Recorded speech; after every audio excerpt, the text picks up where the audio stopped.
Okay, we're back with another tech video. Now I'm going to go through your question, answer it, and hopefully you get the solution.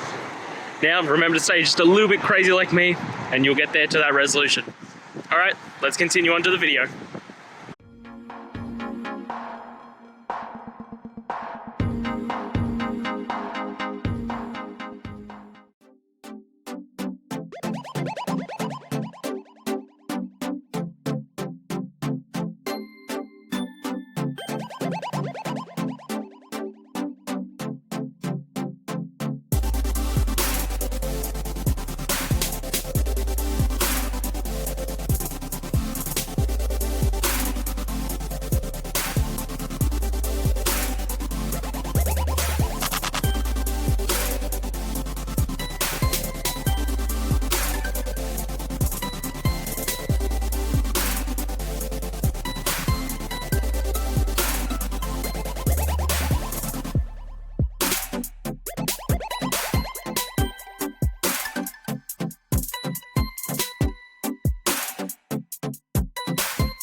And that's it, guys. I hope the videos helped find that resolution that you're looking for.